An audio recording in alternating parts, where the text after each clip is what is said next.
चरणजीत सिंह चन्नी होंगे पंजाब के नए सीएम। पहली बार राज्य में दलित नेता चुने गए मुख्यमंत्री। सिद्धू के सलाहकार का निशाना, कहा मेरे हाथ में होता तो कैप्टन को पार्टी से निकाल देता।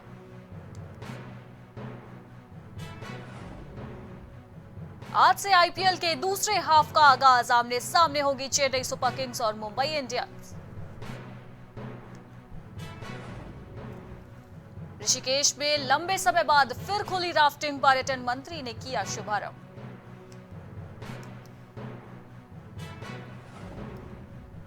हल्द्वानी पहुंचे दिल्ली सीएम ने की प्रेस वार्ता। विकास को लेकर की 6 घोषणाएं।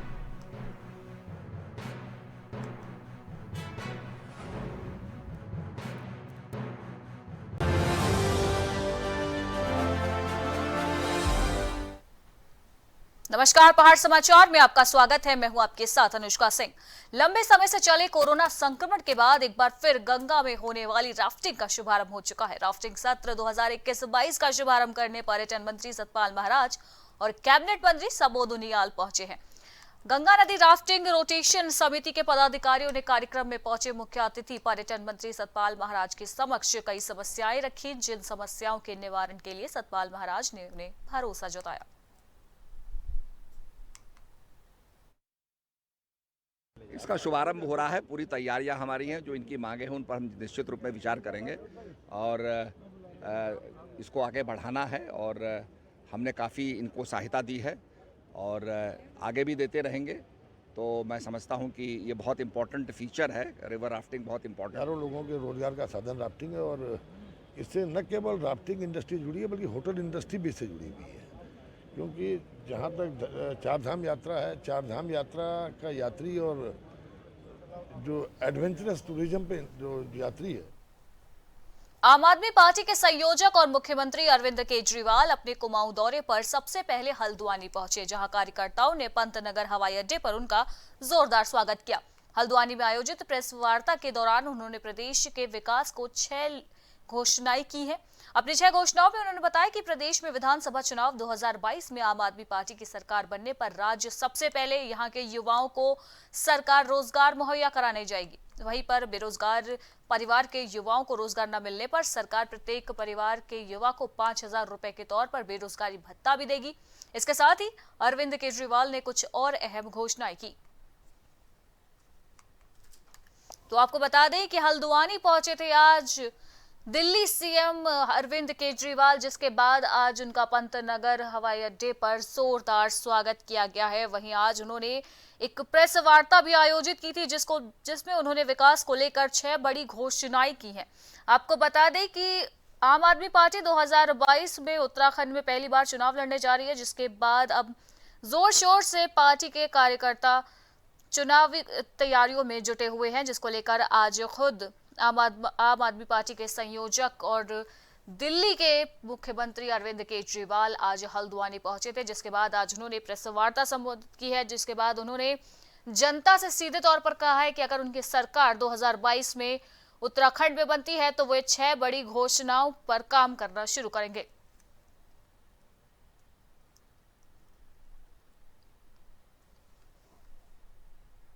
वहीं वर्ष 2016 में बंद हुई खुशियों की सवारी का एक बार फिर से सरकार ने संचालन शुरू कर दिया है। सरकार के जच्चा बच्चा को बड़े तोहफे के तहत खुशियों की सवारी एम्बुलेंस का नारायणगढ़ में अस्पताल को सौंपा गया है। एम्बुलेंस का थराली विधायक और ब्लॉक प्रमुख ने विधिवत पूजा अर्चना कर शुभारंभ किया। बता दें कि गढ़वाल मंडल मुख्यालय पौड़ी में प्रदेश के उच्च शिक्षा और स्वास्थ्य मंत्री धन सिंह रावत इस सेवा का शुभारंभ कर चुके थे। इस अवसर पर उन्होंने कहा कि प्रदेश के सभी जिला मुख्यालयों के अस्पतालों में शीघ्र डायलिसिस की सेवा के साथ साथ प्रदेश में स्वास्थ्य सेवाओं को मजबूत करने की दिशा में हर संभव प्रयास किए जाएंगे। खुशियों की सवारी का मतलब है कि ये गर्भवती महिलाओं को, जो कि प्रसव पीड़ा जब महिलाओं को होती है, ये 102 पे ये कॉल करेंगे और नंबर 102 है, 102 नंबर पे कॉल करेंगे तो ये जहाँ की महिला होगी उनके घर तक जाएगी और उनको लेके हॉस्पिटल पहुँचेगी। हॉस्पिटल में सुखी जच्चा बच्चा और माँ, जो भी हॉस्पिटल का नियम होगा, और फिर उसके बाद निःशुल्क लाएगी और निःशुल्क घर तक छोड़ा जाएगा। 102 जो वाहन है अभी 3 साल से तो इसकी सेवा बंद पड़ी हुई थी, अभी चालू हो रही है। तो एक निःशुल्क है जो कि जो प्रेग्नेंट वुमेन होती है उनको लेके जाएगी, घर से लेके आएगी और हॉस्पिटल छोड़ेगी, और जैसे बच्चे होने के बाद भी हॉस्पिटल से घर छोड़ेगी। और इसके अलावा वो एंटीनेटल जो केयर होती है और पोस्टनेटल जो केयर होती है, प्रसव के बाद और प्रसव से पहले वाली सारी जितनी भी चेकअप वगैरह होंगे वो सारी इसी गाड़ी से होंगी। आज हमारे माननीय विधायक जी के द्वारा जिस प्रकार से खुशियों की सवारी का उद्घाटन किया गया, हमारे माननीय मंडल अध्यक्ष जी भी सामने थे और साथ में हमारे पूरे पार्टी के लोग थे, और हमारे यहाँ पे जिस प्रकार से आज खुशियों की सवारी का उद्घाटन किया गया माननीय विधायक जी के द्वारा, बहुत बहुत धन्यवाद विधायक जी को भी है कि विधायक जी के कर कमलों के द्वारा हमारे क्षेत्र में विकास की गति हो रहा है। रुड़की में कांग्रेस के दिग्गजों के साथ परिवर्तन यात्रा पहुंची, जहां जगह जगह यात्रा का भव्य स्वागत किया गया। रुड़की के कांग्रेस नेताओं पर शक्ति प्रदर्शन भी बड़े नेताओं के आगे दिखाने का प्रयास किया गया है। वहीं रुड़की के हरिद्वार रोड पर वरिष्ठ कांग्रेसी नेता राम सिंह सैनी और देवेंद्र प्रताप सिंह सैनी ने अपने सैकड़ों समर्थकों के साथ भव्य स्वागत किया। तो वहीं रुड़की ट्रक यूनियन पर यशपाल राणा ने भी अपने सैकड़ों कार्यकर्ताओं के साथ परिवर्तन यात्रा का जोरदार स्वागत किया, जिसके बाद बीएसएम इंटर कॉलेज के प्रांगण में भी परिवर्तन यात्रा का पूर्व राज्य मंत्री मनोहर लाल शर्मा के नेतृत्व में भव्य स्वागत किया गया। इस दौरान प्रीतम सिंह और गणेश गोदियाल और पूर्व मुख्यमंत्री हरीश रावत की बेटी का एक साथ यात्रा में रहना यह साबित करता है कि अब 2022 के चुनाव आने से पहले कांग्रेस में कोई मनमुटाव बाकी नहीं रहा है।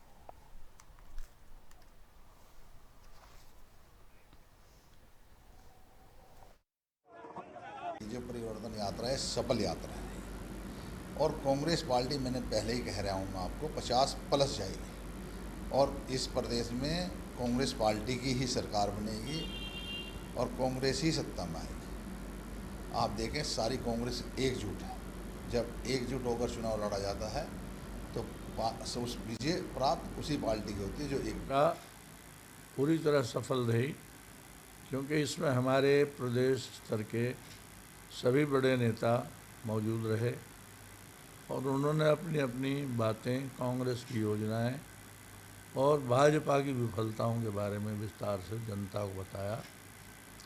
और आशा ये है कि पब्लिक जो है इस वक्त हताश बैठी है, तो हताशा में अगर उसे कहीं आशा की किरण नज़र आती है तो वो उस बात को तवज्जो देता है।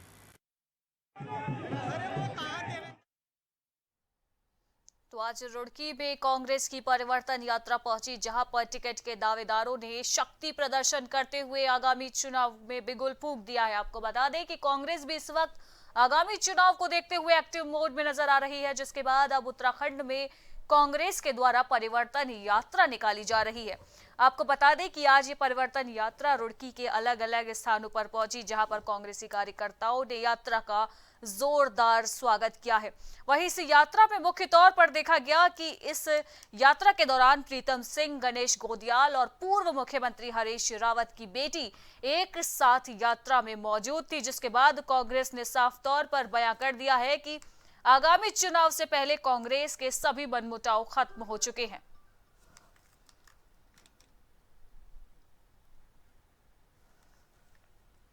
हरिद्वार से रुड़की तक निकाली गई परिवर्तन यात्रा को लेकर विधानसभा पिरान कलियर में भी कार्यक्रम आयोजित किया गया। आपको बता दें कि परिवर्तन यात्रा अनेकों मुद्दे को लेकर निकाली जा रही है, जिसमें मुख्य मुद्दा बेरोजगारी, बढ़ती महंगाई को लेकर है।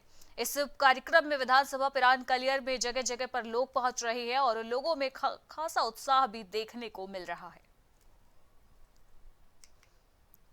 तो कांग्रेस की परिवर्तन यात्रा इस वक्त देखने को मिल रही है, जहां पर हरिद्वार में भी परिवर्तन यात्रा को लेकर कार्यक्रम आयोजित किया गया। आपको बता दें कि 2022 का चुनाव अब नजदीक है, ऐसे में कांग्रेस पार्टी हर संभव कोशिश करने में लगी हुई है जिससे कि वो चुनाव में जीत हासिल कर सके। इसी कड़ी में परिवर्तन यात्रा भी पूरे उत्तराखंड में निकाली जा रही है, जिसके बाद हरिद्वार में कार्यक्रम आयोजित किया गया था, जहां पर स्थानीय लोग भी मौजूद थे। वहीं मौजूद भीड़ को देखकर कांग्रेसियों का साफ तौर पर कहना है कि लोगों में इस वक्त उत्साह का माहौल है और आगामी चुनाव में कांग्रेस की ही जीत होगी।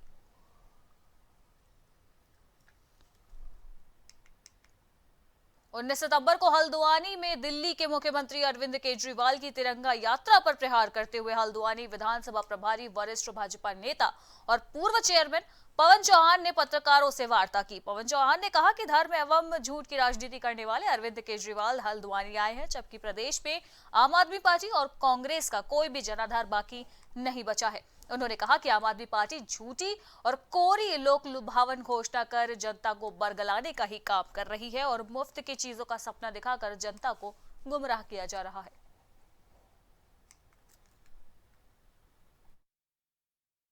कांग्रेस और आम आदमी पार्टी का कोई जनाधार अब बचा नहीं है। वो जन आशीर्वाद रैली, जन आशीर्वाद भाजपा ले सकती है, जनता का आशीर्वाद। वो तो अपनी डिक्टेटरशिप चलाते हैं। और केजरीवाल जी क्या घोषणा करने वाले हैं, उनके हाथ में है क्या अभी जो वो घोषणा करेंगे? झूठ बोलने वाला व्यक्ति, हमेशा धर्म की राजनीति करने वाला व्यक्ति, वो यहाँ करके लोगों को गुमराह करने का प्रयास कर रहे हैं। उनकी कोई सुनने वाला नहीं है। जिन लोगों को भारतीय जनता पार्टी या अन्य दल नहीं पूछ रहे हैं वो उसमें जाएंगे, और उससे वो सोच रहे हैं कि हम बहुत कुछ हमें प्राप्त होने वाला है जो नहीं होगा। तो आज हरिद्वार पहुंचे हैं सीएम अरविंद केजरीवाल, जहां पर आम आदमी पार्टी की तरफ से अरविंद केजरीवाल ने 6 बड़ी घोषणाएं की हैं।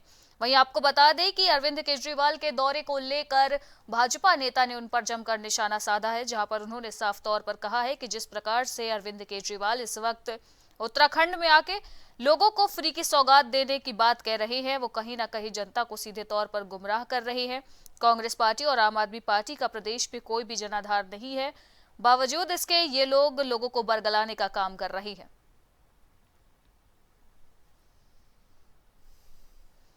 आपको बता दें कि आज अरविंद केजरीवाल हरिद्वार में तिरंगा यात्रा उन्होंने निकाली है, जिसके बाद से लगातार विपक्षी दल उन पर जमकर निशाना साधते हुए दिखाई दे रही है। इसी कड़ी में आज भाजपा नेता ने भी उन पर जमकर निशाना साधा, जहां पर उन्होंने सीधे तौर पर अरविंद केजरीवाल पर धर्म के नाम पर राजनीति करने का आरोप लगाया है। वहीं पर उन्होंने साफ तौर पर कहा है कि जिस तरह से आम आदमी पार्टी इस वक्त लोगों को मुफ्त चीजें देने का लालच कर रही है, कहीं ना कहीं साफ तौर पर आम आदमी पार्टी लोगों को सिर्फ गुमराह कर रही है। वहीं हरिद्वार में भी परिवर्तन यात्रा निकाली गई, जो पूरे हरिद्वार में निकाली गई है।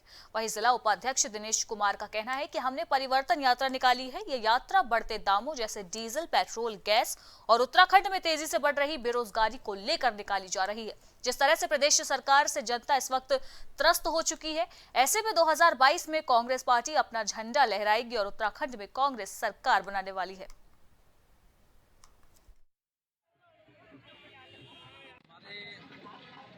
पूर्व मुख्यमंत्री हरीश रावत जी और प्रदेश अध्यक्ष हमारे गणेश घोटियाल जी और प्रीतम सिंह, इनके नेतृत्व में परिवर्तन यात्रा जो हमने निकाली है, जैसे हमारे नौजवान साथी आज बेरोजगार घूम रहे हैं, इनके लिए, और महंगाई गैस, पेट्रोल, डीजल इतना महंगा कर दिया, उसके खिलाफ होगा ये परिवर्तन यात्रा निकाली। तो कांग्रेस के द्वारा इस वक्त परिवर्तन यात्रा निकाली जा रही है, जिसके बाद आज परिवर्तन यात्रा हरिद्वार भी पहुंची, जहां पर कांग्रेसियों ने परिवर्तन यात्रा का जोरदार स्वागत किया है। वहीं पर कांग्रेस नेताओं का साफ तौर पर कहना है कि यह परिवर्तन यात्रा प्रदेश सरकार से नाखुश होकर निकाली जा रही है और लोगों को इस बात की जानकारी दी जा रही है कि किस प्रकार से भाजपा ने लोगों को सिर्फ लूटने का काम किया है। आपको बता दें कि प्रदेश में बढ़ती महंगाई, बेरोजगारी को लेकर इस वक्त कांग्रेसियों ने सरकार पर जमकर निशाना साधना शुरू कर दिया है। इसी कड़ी में परिवर्तन यात्रा भी पूरे उत्तराखंड में निकाली जा रही है। इसी कड़ी में आज परिवर्तन यात्रा हरिद्वार पहुंची थी, जहां पर उसका जोरदार तरीके से कांग्रेसियों ने स्वागत किया।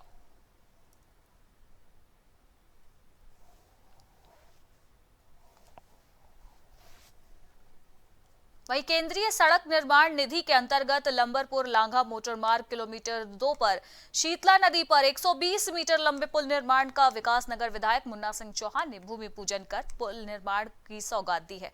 आपको बता दें कि 13 करोड़ 16 लाख 82 हजार रुपए की लागत से यह पुल 1 साल में बनकर तैयार होगा, जिससे समस्त विकास नगर क्षेत्र ही नहीं, समस्त चक्राता क्षेत्र के बागवान, काश्तकारों और समस्त यमुना घाटी के लोगों को यह पुल बन जाने से वरदान मिल जाएगा। आपको बता दें कि बरसात के दौरान शीतला नदी में जलस्तर बढ़ जाता है, जिसके चलते इस मार्ग पर सफर करने वाले लोगों के लिए परेशानी खड़ी हो जाती है। लेकिन पुल बन जाने से अब लोगों की दुश्वारियां भी कम होंगी।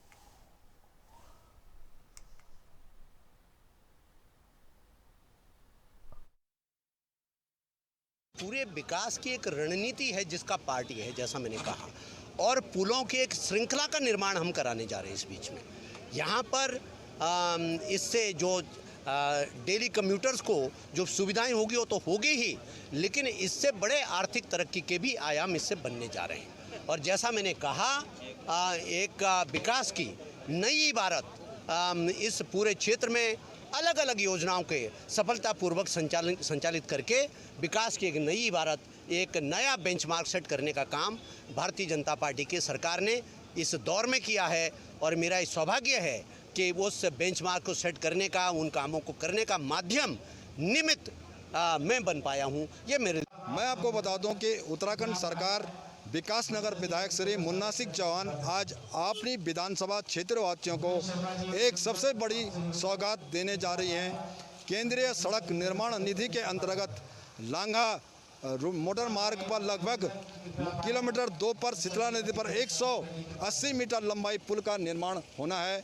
और इस पुल निर्माण के लिए आज भूमि पूजन किया गया है, शिलान्यास किया गया है। लगभग 13 करोड़ 16 लाख 82 हज़ार की लागत से इस पुल को बनना है और इस पुल को लगभग 1 साल में बनकर इस पुल ने तैयार होना है।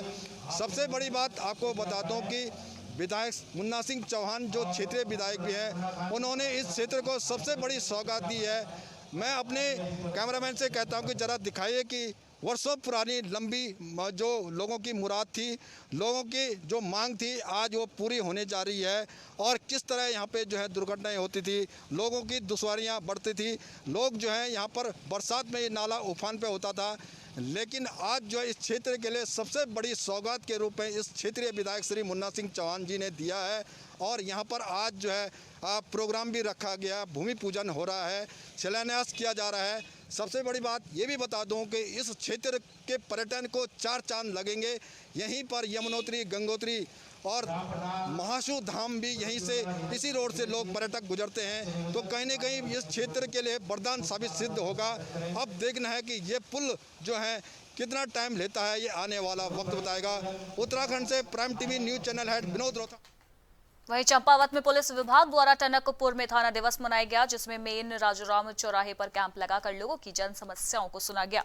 कोतवाल जसवीर चौहान ने बताया कि कुमाऊं रेंज में पुलिस उप महानिरीक्षक के निर्देशानुसार हर शनिवार को यह कार्यक्रम आयोजित किया जाएगा। यह कार्यक्रम एकाएक शुरू हुआ है, इसलिए जनता को अभी इसके बारे में जानकारी नहीं है, इसीलिए 4 से 5 केस ही फिलहाल दर्ज किए गए हैं। जैसे कि आपको विदित है कि हमारे कुमाऊं रेंज के पुलिस महानिरीक्षक महोदय के निर्देशानुसार प्रत्येक शनिवार को हर थाना एरिया में एक थाना दिवस का आयोजन किया जाएगा। इसी तत्वाधान में हमारे द्वारा आज राजाराम चौराहे पर थाना दिवस का आयोजन किया गया। यहाँ आज चूँकि ये अचानक ही कार्रवाई शुरू हुई थी, तो आज ज़्यादा फरियाद तो नहीं आ पाए।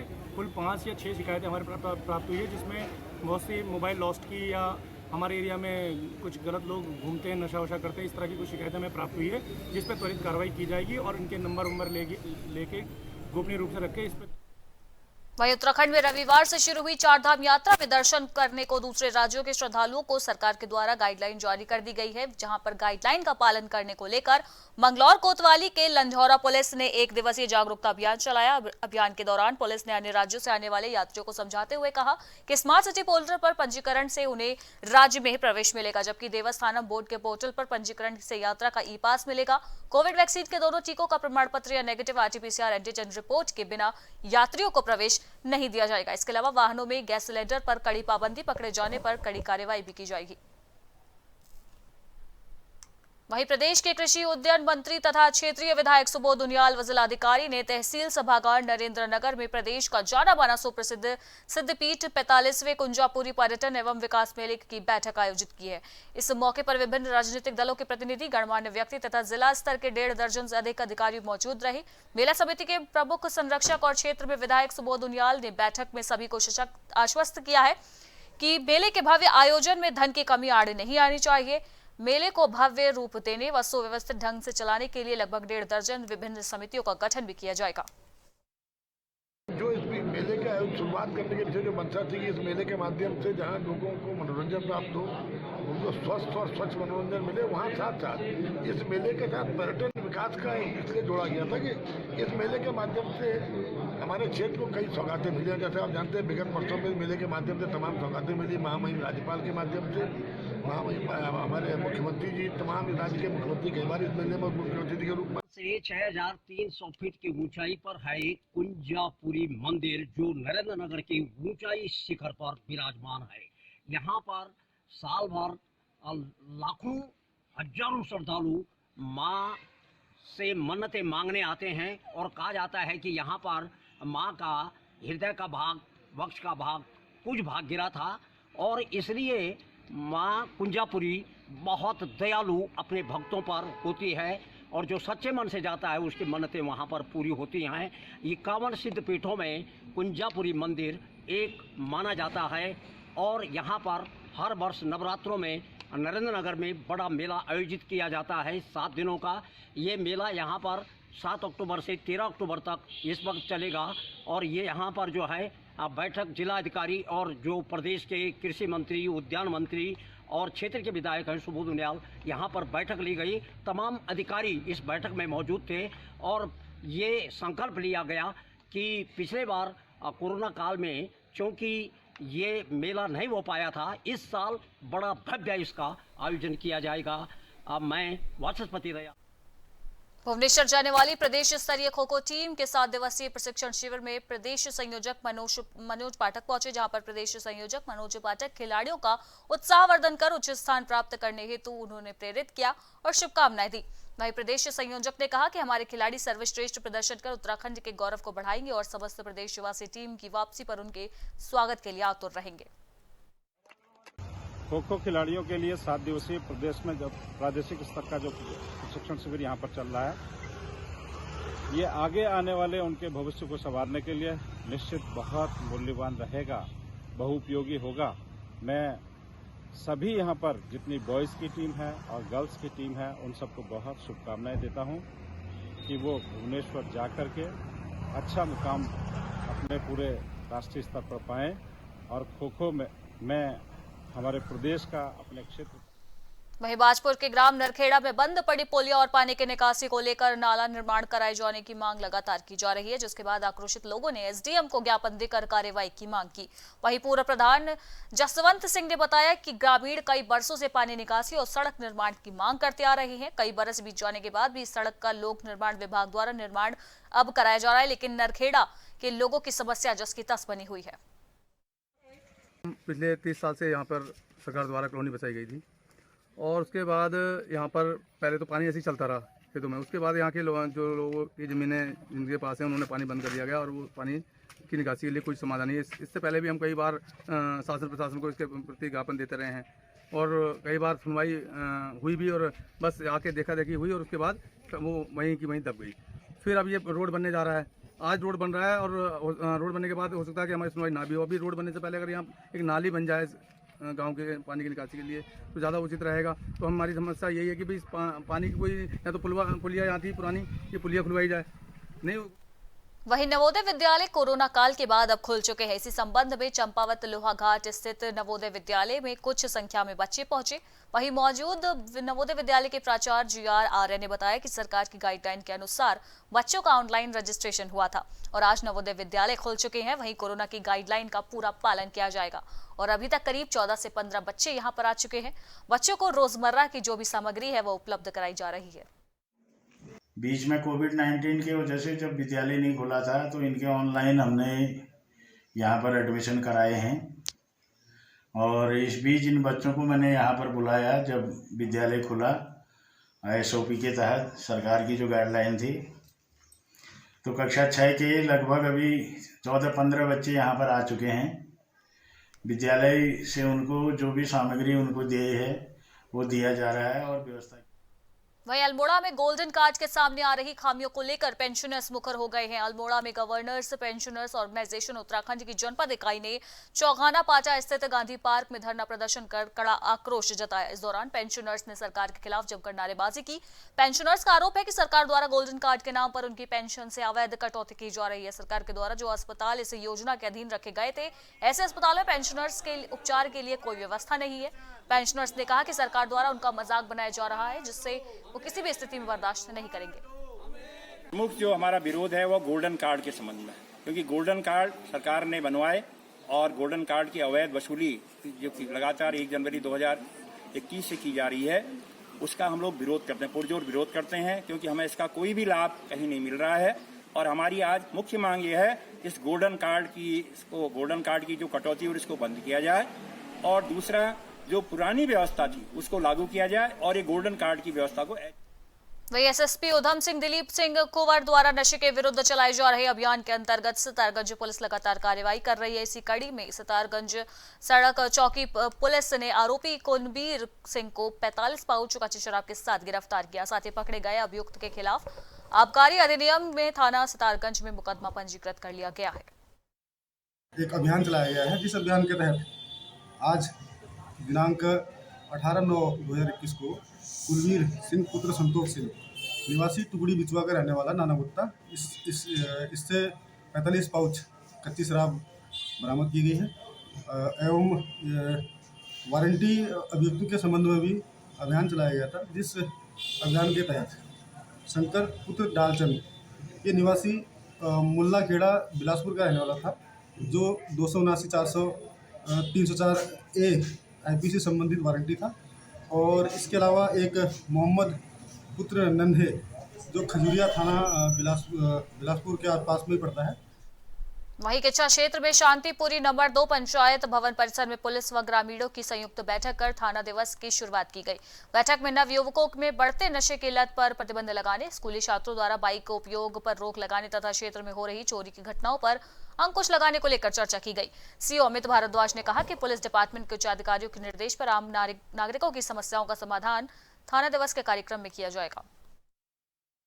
कोशिश करेंगे। उसी क्रम में आज ये मीटिंग का आयोजन किया गया था। ये पहली शुरुआत है इस अभियान की। जैसा कि आपको बताया कि अब से हर शनिवार को ये मीटिंग्स होंगी। थाना क्षेत्र में अलग अलग जगह पे ये मीटिंग्स का आयोजन किया जाएगा और ये पहली है, लेकिन आखिरी नहीं है, अभी तो कंटिन्यूस चल रहा है।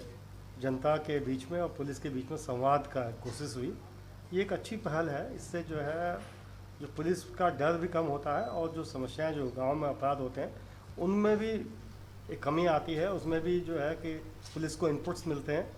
और वहीं बाजपुर में रफ्तार का कहर देखने को मिला, जहां ग्राम रहमतुल्लाह बजुआ नगला निवासी 25 वर्षीय राकेश किसी काम से बाइक से जा रहा था, तभी मंडिया हट्टू के समीप बाइक से दूध का कैन ले जा रहे अन्य बाइक सवार की कैन राकेश की बाइक से जा लगी, जिसके बाद राकेश की गाड़ी का संतुलन बिगड़ गया और वो हादसे का शिकार हो गया। वहीं पर गंभीर रूप से घायल राकेश को इलाज के लिए अस्पताल में भर्ती कराया गया है, जहां पर प्राथमिक उपचार के बाद उसे हायर सेंटर में रेफर कर दिया गया है। वहीं लक्सर में श्री सीमेंट के पास एक राइस मिल में शव के होने की सूचना मिलने पर क्षेत्र में हड़कंप मच गया। मामले की सूचना आनन फानन में लक्सर पुलिस को दी गई, साथ ही राइस मिल के मालिक को भी इसकी जानकारी दी गई। राइस मिल मालिक व लक्सर पुलिस मौके पर पहुंच गए। वहीं मामले की जांच पड़ताल करने पर पता चला कि शव 2 से 3 दिन पुराना बताया जा रहा है। मृतक के सर पर चोट के निशान भी मिले हैं। मौके पर पहुंचे पुलिस क्षेत्राधिकारी BS चौहान ने कहा कि शव की पहचान फिलहाल कर ली गई है। मृतक इसी राइस मिल में चौकीदारी का काम करता था। तो यहाँ चौकीदारी 6 महीने से कर रहा है और करीब 70-75 के आसपास एज है इसकी, पालेरा। तो इसकी डेड बॉडी की सूचना मिली है कि अंदर कमरे में मृत पाया गया है। उसमें पोस्टमार्टम वगैरह की कार्रवाई की जा रही है। जो भी तथ्य होंगे उसके बाद पोस्टमार्टम उसमें उचित कार्रवाई की।